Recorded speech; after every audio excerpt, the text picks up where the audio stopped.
Shalom Bapak Ibu jemaat yang terkasih. Kita kembali lagi di doa pagi gereja mula-mula. Mari kita mempersatukan hati kita. Kita mau menyerahkan diri kita sebelum memulai aktivitas kita sepanjang hari ini. Bapa yang baik, Engkau sungguh baik dalam hidup kami Tuhan. Kami ada sebagaimana kami ada pada pagi hari ini Bapa. Kami saat ini Tuhan, kami mau memuji, memuliakan nama-Mu.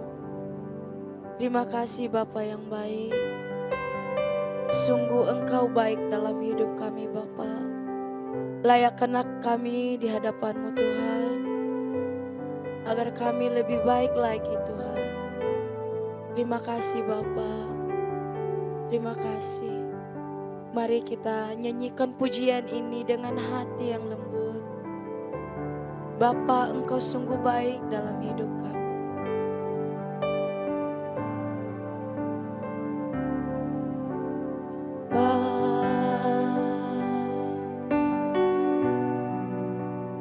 Engkau sungguh baik, kasih-Mu melimpah di hidupku. Bapa, kami berterima kasih Tuhan.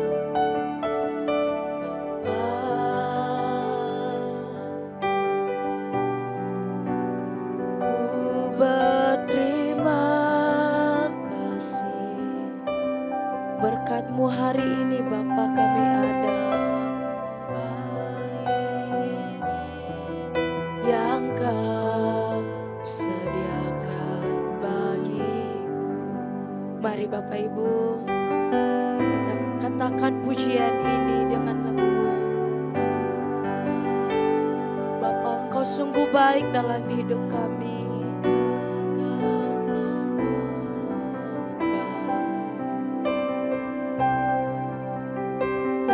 Kasih-Mu melimpah di hidupku.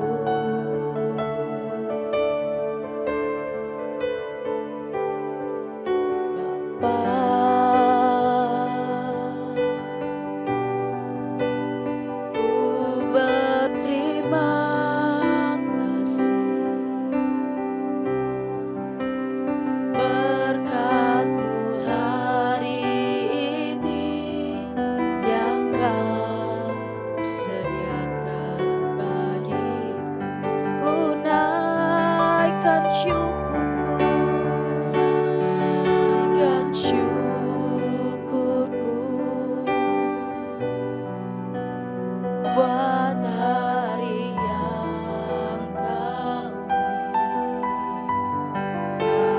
Habis-habisnya kasih dan rahmat-Mu selalu baru dan tak pernah terlambat. Pertolongan-Mu besar, setia-Mu di sepanjang hidupku. Mari Bapak Ibu, kita satukan hati kita, katakan, Engkau sungguh baik dalam hidup kami Bapa. Engkau sungguh baik, kasih-Mu melimpah di hidupku.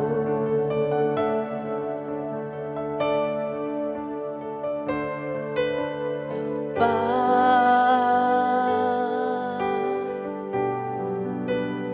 ku berterima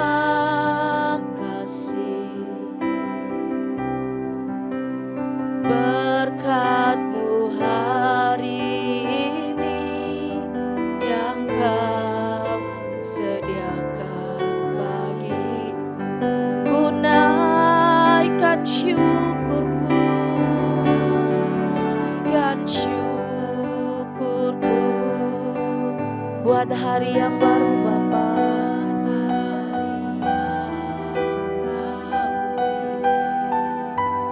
Tak habis-habisnya kasih dan rahmat-Mu selalu baru dan tak pernah terlambat pertolongan-Mu besar setia-Mu di sepanjang hidupku. Ku naikkan syukurku buat hari yang Kau beri Bapa, buat hari yang Kau beri. Tak habis-habisnya kasih dan rahmat-Mu selalu baru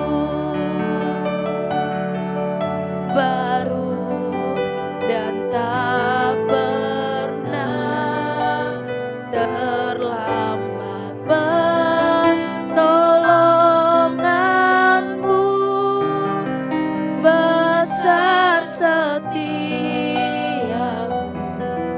di sepanjang hidupku.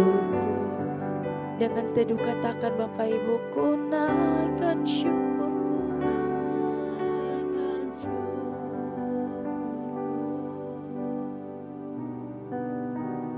buat hari yang Kau beri. Tak habis-habisnya kasih dan rahmat-Mu selalu baru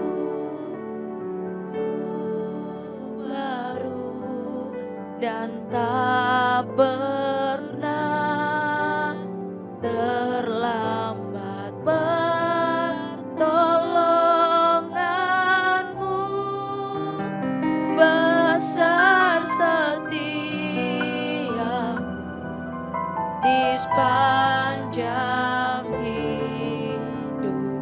Ku naikkan syukurku, ku naikkan syukurku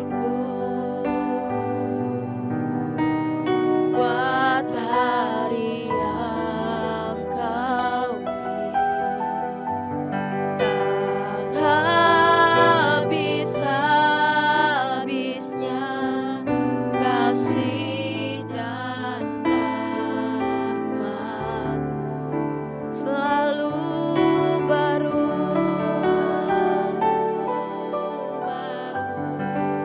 dan tak pernah terlambat pertolongan-Mu besar setia-Mu di sepanjang hidupku. Besar setia-Mu, besar setia-Mu,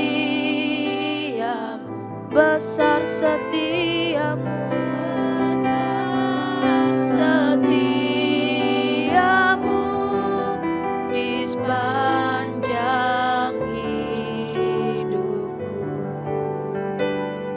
Mari kita dengan lembut menyembah Dia. Oh, Bapa, Kau sungguh baik bagi kami. Kami datang dengan hati yang rindu dan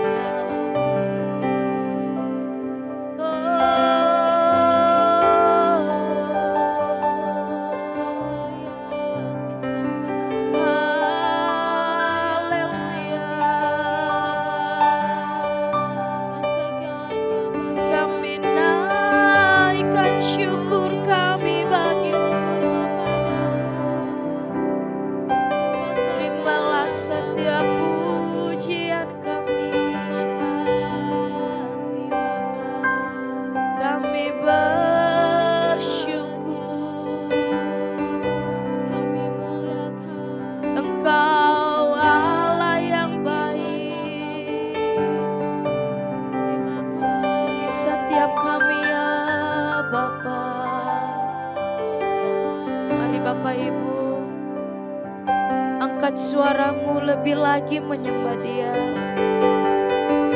Utarakan segala kerinduanmu lewat penyembahan pada pagi hari ini.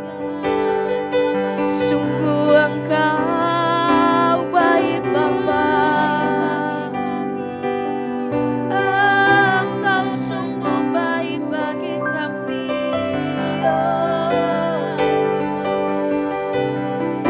Kami tak dapat balas kebaikan. Kami bersyukur, kami bersyukur Bapa.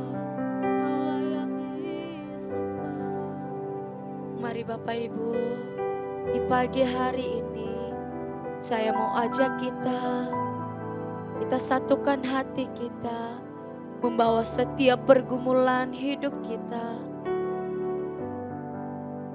Saya kasih waktu kepada Bapak Ibu untuk berdoa, untuk berkomunikasi dengan Dia, yaitu Bapa yang baik, Bapa yang sungguh baik dalam hidup kita. Terima kasih, sungguh Kau baik bagi kami.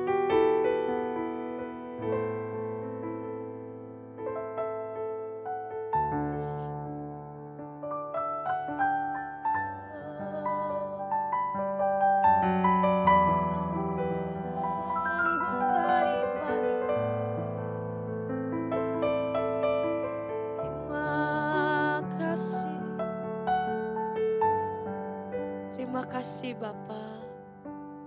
Ajarlah kami pada pagi hari ini selalu terhubung denganmu Bapa.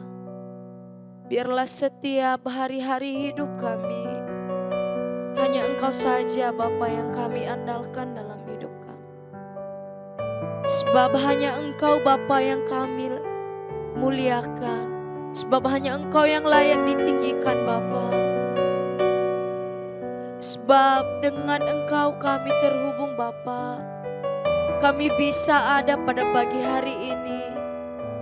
Dan kami bersyukur memiliki Allah seperti Engkau Bapa.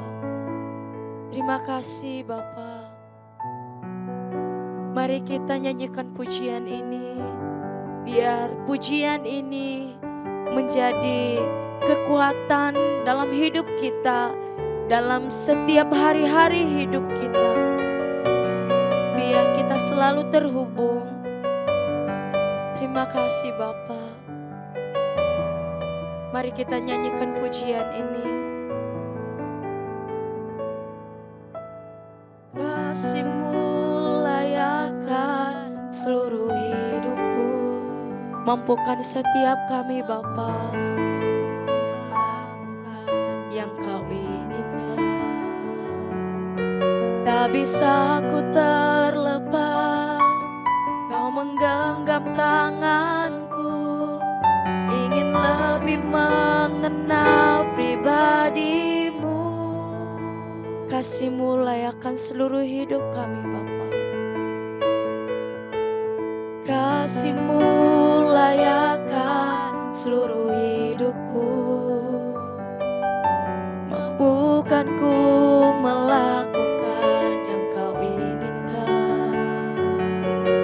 Tak bisa ku terlepas, Kau menggenggam tanganku.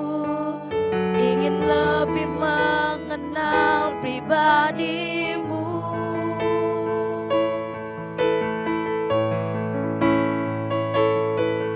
Ku terhubung denganmu. Selalu melekat di hatimu. Firman-Mu itulah dasar hidupku yang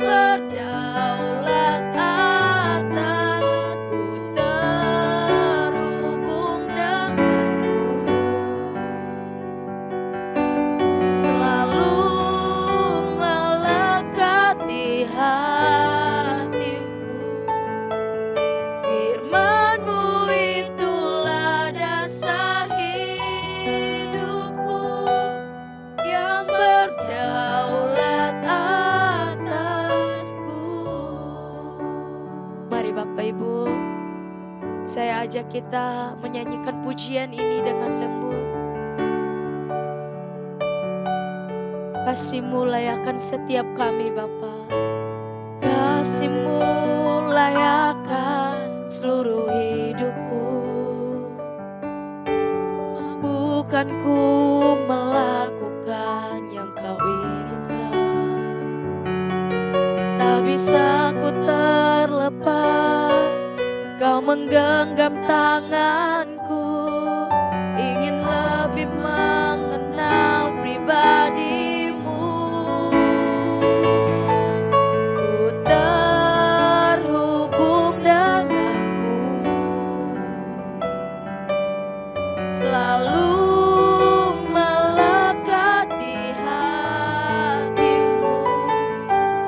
Firman-Mu itulah dasar hidupku yang berdaulat atasku. Terhubung dengan-Mu, selalu melekat di hati-Mu. Firman-Mu itulah dasar hidupku yang berdaulat atasku. Firman-Mu itulah dasar hidupku yang berdaulat atasku.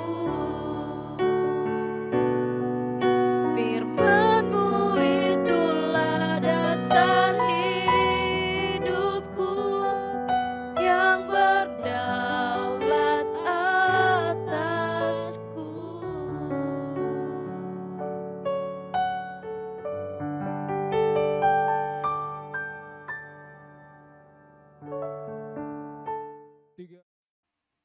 Selamat pagi, Shalom Bapak Ibu Saudara sekalian. Saudara, ada saatnya di mana kita harus berdiam diri. Ada saatnya juga di mana kita tidak boleh berdiam diri. Nah, biarlah pagi ini kita belajar kebenaran yang pastinya akan membawa perubahan dalam hidup kita. Kita tundukkan kepala lebih dulu yuk. Bapa di surga, terima kasih untuk setiap kesempatan, setiap pagi, berkat-Mu selalu baru buat kami semua.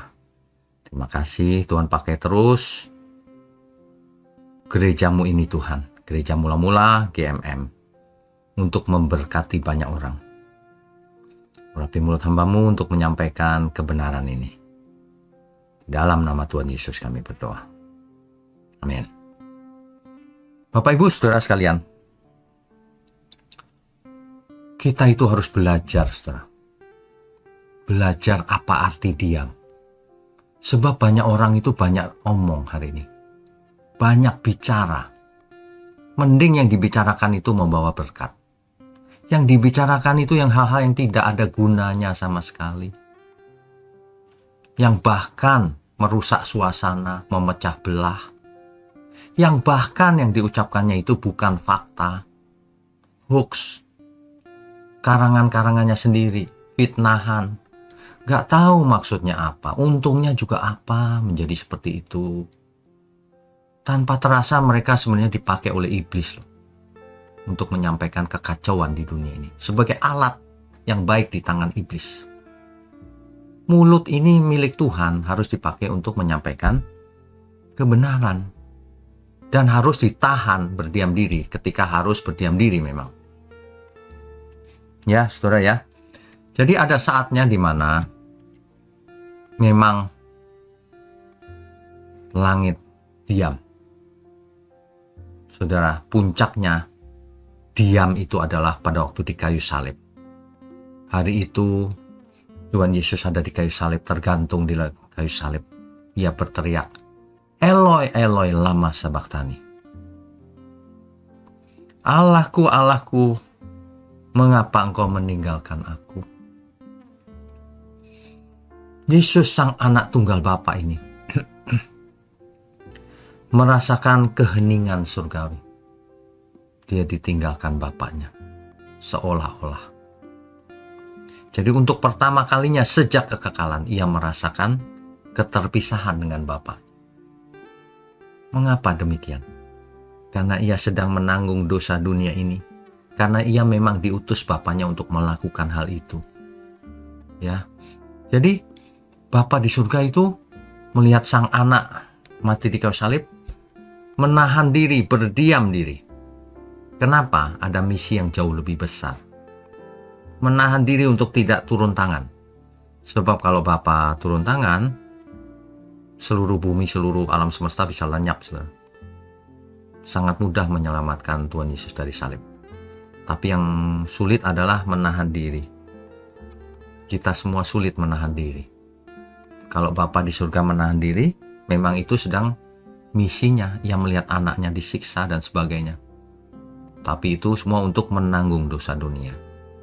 Ya. Jadi kenapa Bapak berdiam diri? Karena sang anak sedang mengerjakan proyek yang lebih besar dari semua hal, yaitu keselamatan bagi umat manusia. Itu, saudara. Ya. Jadi akhirnya kita mengerti, Bapa diam, sang anak pun diam. Artinya tidak melawan.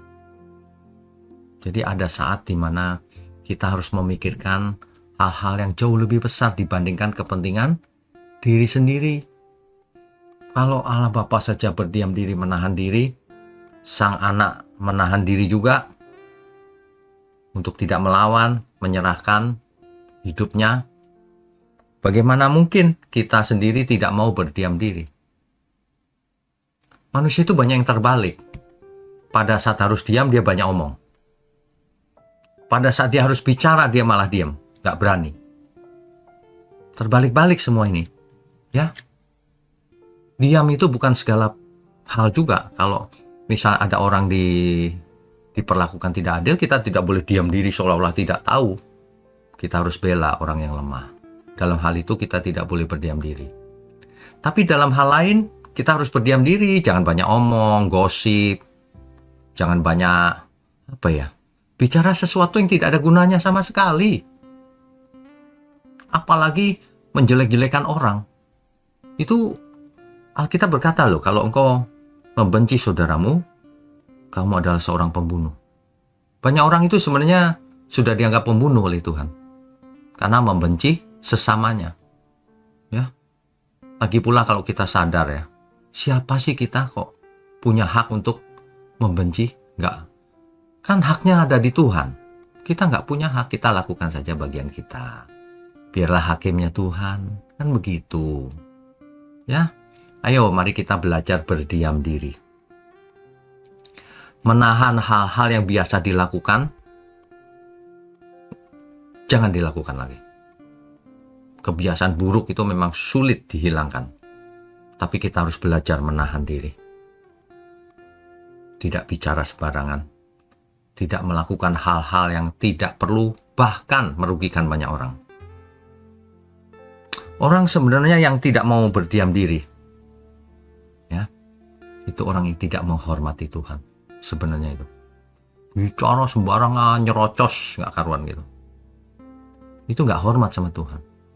Coba saudara bayangkan kalau seorang raja ada di depan kita. Berani nggak kita nyerocos sana-sini? Pasti dia mendengarkan. Hormat. Orang-orang yang bicara sembarangan itu memang tidak hormat sama Tuhan. Artinya tidak percaya Tuhan sebenarnya. Meskipun mulutnya mengatakan percaya Tuhan. Ya, mulutmu percaya. Tapi kelakuanmu tidak hormat Tuhan. Bahkan kau berani jadi orang jahat. Demi keuntungan diri sendiri. Itu udah jelas upahnya maut. Sudah jelas. Ya, mari kita belajar dari Tuhan kita, Tuhan Yesus. Ia berdiam diri menjalankan kehendak Bapaknya. Menahan diri. Tidak melawan siapapun. Di salib juga menyerahkan diri. Makanya Tuhan berkata, ke dalam tanganmu kuserahkan nyawaku. Dan begitu. Jadi berdiam diri itu bukan berarti lemah tak berdaya, bukan. Justru itu kekuatan yang luar biasa. Untuk berdiam diri tidak mementingkan kepentingan diri sendiri. tapi mementingkan misi yang diembannya. Sama dengan kita. Tuhan Yesus berkata apa? Sama seperti Bapa mengutus aku mengutus kamu. Tuhan Yesus mengutus kita semua juga. Jadi kita harus berdiam diri demi kepentingan yang jauh lebih besar, menjadi saksi Kristus sampai ke ujung bumi. Kalau orang mengerti hal ini, hidupnya akan berubah luar biasa. Ia tidak akan pusatnya diri sendiri lagi, pusatnya menjadi ke Tuhan. Ia tidak akan pelit lagi, dia akan pikirannya penuh dengan bagaimana caranya menyelamatkan banyak jiwa. Bagaimana caranya gereja Tuhan dipakai luar biasa untuk menyelamatkan banyak jiwa. Ujungnya itu keselamatan bagi seluruh umat manusia. Ya, itu intinya ada di sana, saudara. Tapi kalau orang mulutnya saja tidak bisa ditahan, sulit. Ya, jangan sampai waktunya habis. Waktu yang kita miliki juga tidak banyak, saudara. Ya, apa sih yang kita cari? Alkitab sudah menjelaskan berbagai contoh Bapa di surga berdiam diri untuk proyek yang besar sekali. Anak Bapa, Sang Mesias, Sang Anak Tunggal Tuhan Yesus juga berdiam diri, menahan diri untuk melakukan kehendak Bapanya. Kita juga harus begitu. Kalau tidak, kau bukan anak Bapa. Gak tahu anak siapa itu. Ya, ayo kita bertobat lagi. Jangan mengumbar nafsu amarah, nafsu serakah, iri hati, dan lain sebagainya. Coba belajar menahan diri, saudara. Apapun yang kita alami, tahan diri. Amin ya semuanya ya. Mari kita tundukkan kepala. Bapa di surga, terima kasih untuk pagi hari ini. Kami semua sudah diberkati, kami semua sudah dicerahkan. Terima kasih, kami mengucap syukur untuk GMM Gereja Mula-Mula. Tentu Tuhan yang hadirkan di tengah-tengah dunia yang gelap ini. Tuhan yang pakai, Tuhan yang lindungi, Tuhan yang pelihara, Tuhan yang pimpin. Juga seluruh umat Tuhan dimanapun berada yang mengasihi Tuhan. Diberkatilah kita semua. Hanya di dalam nama Tuhan Yesus kami berdoa dan mengucap syukur. Amin.